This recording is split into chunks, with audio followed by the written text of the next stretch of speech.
Hello friends, मैं doctor आशीष सवाल, urologist, prostate cancer specialist और रोबोटिक सर्जन अपोलो हॉस्पिटल से बोल रहा हूँ। इस वीडियो में हम लोग ग्लीसन 7 प्रोस्टेट कैंसर को डिस्कस करेंगे। देखिए, आपने प्रोस्टेट बायोप्सी कराई है और उसमें आपका रिपोर्ट आई है कि कैंसर आया है।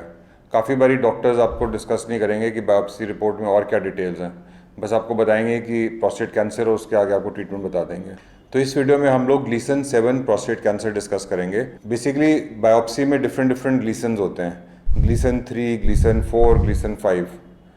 तो ग्लीसन होता है ग्रेड ऑफ द कैंसर। आपको मैं डायग्राम में समझाता हूँ। तो देखिए, ये नॉर्मल सेल है, ऐसे राउंड होता है। जो कैंसर सेल होता है नॉर्मल से थोड़ा डिफरेंट होता है। ये ऐसे भी हो सकता है, ऐसे भी हो सकता है, या बिल्कुल ही डिफरेंट हो सकता है।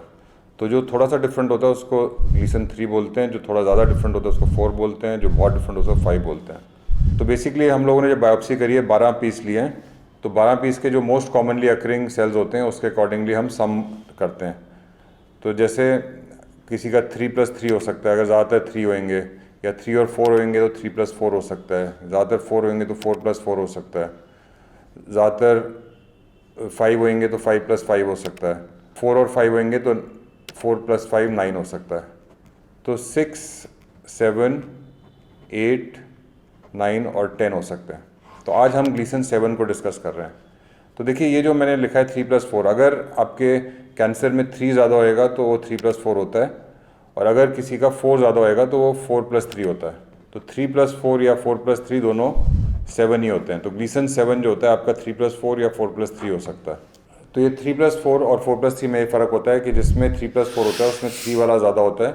तो 3 वाला कैंसर जो होता है वो कम अग्रेसिव होता है, और जो 4 वाला होता है ज़्यादा अग्रेसिव होता है।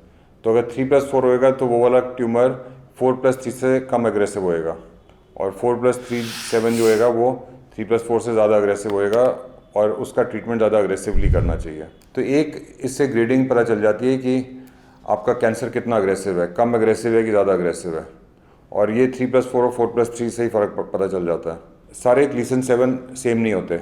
अगर 3+4 है तो वो कम अग्रेसिव होता है, अगर 4+3 है तो ज़्यादा अग्रेसिव होता है। तो ये चीज़ जानना आपको बहुत ज़रूरी है। इसके अलावा सिर्फ ग्रेडिंग ही नहीं होती, हम लोग ग्लीसन 7 कैंसर का PSA देखते हैं। अगर PSA 10 से कम होएगा तो वो लो ग्रेड होता है। अगर वो आपका ग्लीसन 3+4 है लेकिन फिर भी PSA 30 है, 40 है, 50 है, तो वो बहुत हाई होता है, तो वो हाई रिस्क कैंसर बन जाता है। इसके अलावा हम लोग पेशेंट की कैंसर की स्टेजिंग करते हैं MRI करके। MRI में पता चलेगा कि जो ट्यूमर है उसका साइज़ कितना है, प्रोस्टेट में कितने ट्यूमर्स हैं, ये ट्यूमर कहीं माइक्रोस्कोपिकली बहुत थोड़ा प्रोस्टेट के बाहर तो नहीं निकल रहा, कहीं सेमिनल वेसिकल के अंदर तो नहीं जा रहा। तो ये सारी चीज़ें हमारे को MRI से पता चलती हैं। उसके अलावा फिर पेट स्कैन होता है, PSA में पेट CT स्कैन। इससे पूरी बॉडी का स्कैन होता है और उससे पता चलता है कि कैंसर कहाँ तक फैला है। क्या ये प्रोस्टेट के अंदर ही है, कि क्या ये प्रोस्टेट के बाहर जा रहा है, थोड़ा सा बाहर जा रहा है, ज़्यादा बाहर जा रहा है, पेट में भी फैल गया है, चेस्ट में भी फैल गया है, बोन्स में भी फैल गया है। ये सारा कुछ PSA में पेट CT स्कैन से पता चलता है। पुराने ज़माने में PSA में पेट CTs नहीं होते थे, MRI नहीं होता था।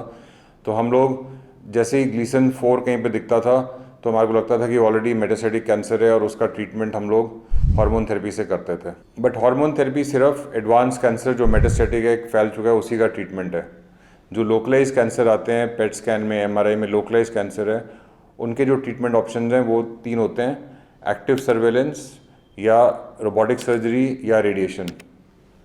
तो अगर आपका ग्लीसन 3+4 है, वो थोड़ा कम अग्रेसिव होता है, उसके अंदर हम एक्टिव सर्वेलेंस भी कर सकते हैं। एक्टिव सर्वेलेंस मतलब कि हम सिर्फ कैंसर को मॉनिटर करेंगे, PSA तो नहीं बढ़ रहा, हर साल बायोप्सी करेंगे, कैंसर और अग्रेसिव तो नहीं हो रहा, कहीं 4+3 तो नहीं बन रहा, कहीं 4+4 या 4+5 तो नहीं पहुंच रहा।